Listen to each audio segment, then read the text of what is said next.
Thanks for tuning in, everyone. Welcome to another update on the war in Ukraine. You are listening to The Account. We will start our news section with the evening report by the General Staff of Ukraine.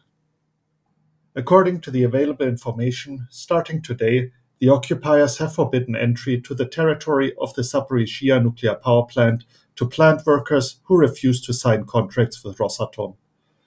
Russian invaders continue to die ingloriously in Ukraine. For example, one of the units of the Russian occupation forces in the Luhansk region lost up to 70% of its personnel last week.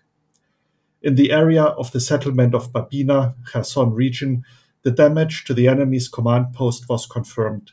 Up to 5 units of military equipment were destroyed. Information about the dead and wounded servicemen is being clarified. And now for the main flashpoints along the front. Bakhmut. The situation is tense.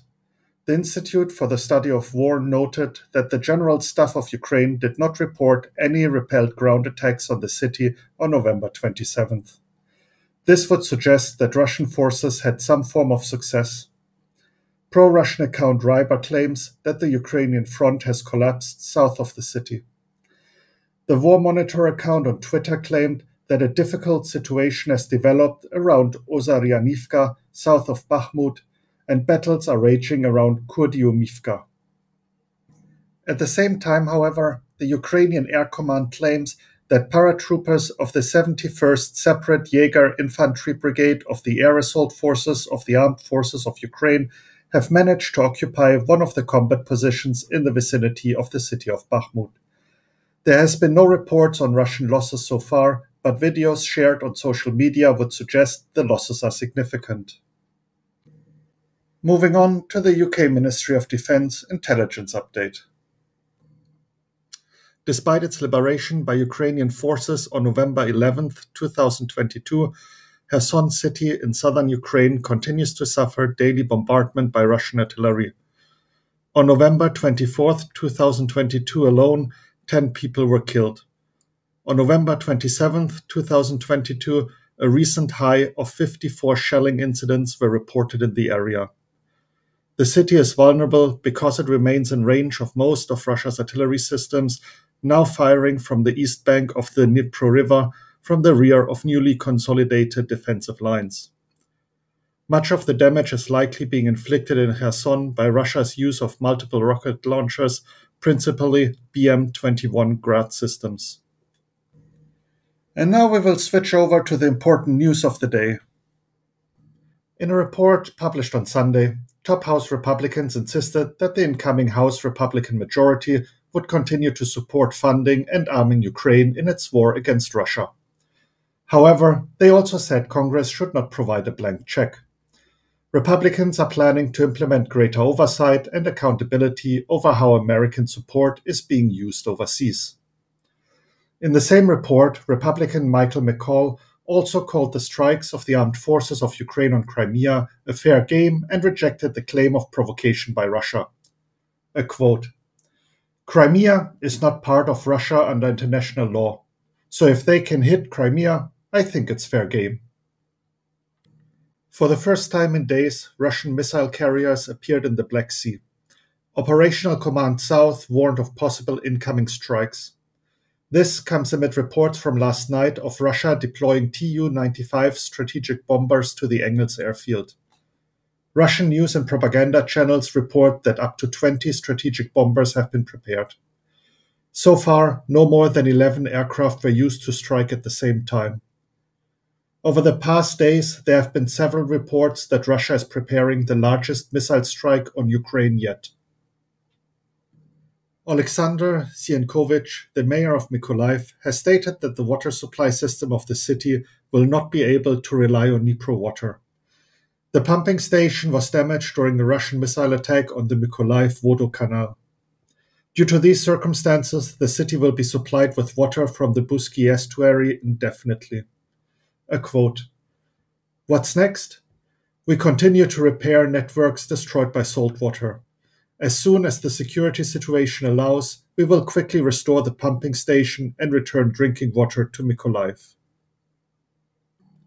A troop withdrawal from Zaporizhzhia nuclear power plant is not happening, said the Kremlin spokesman Dmitry Peskov.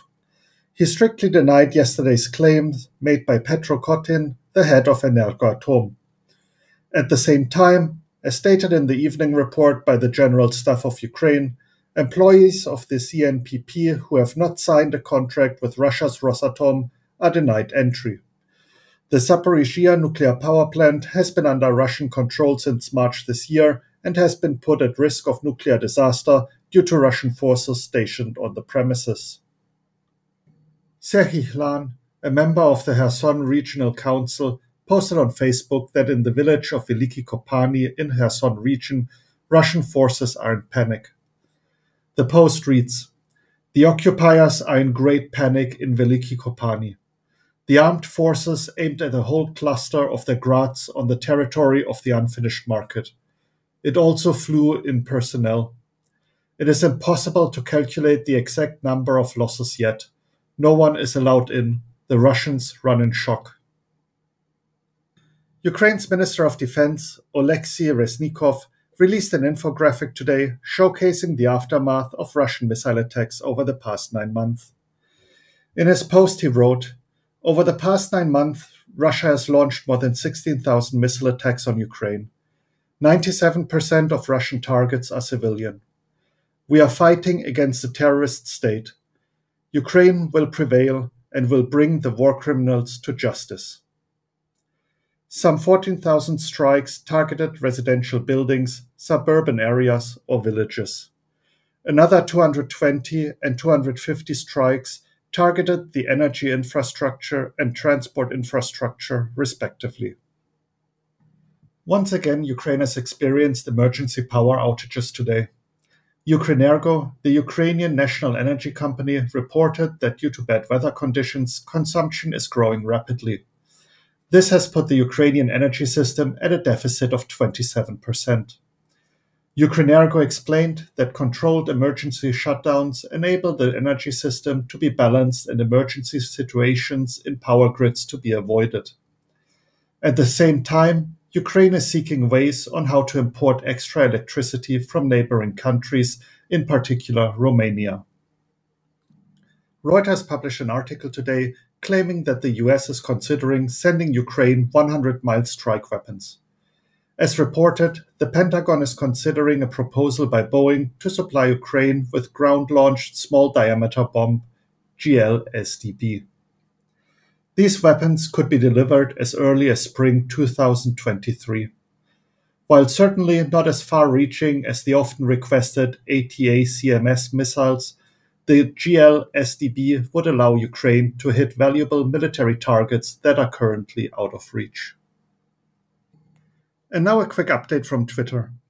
Maxar has released satellite images of Russian fortifications in the Kherson region.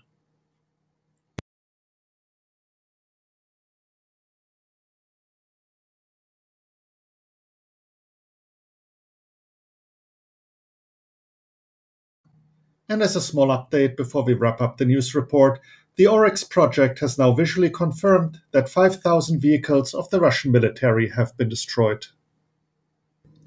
And that wraps up today's news report. If you want to read about individual topics in more detail, you can find links to the articles in the description. Thank you for listening in and have a great day. This was The Account. Slava Ukraini!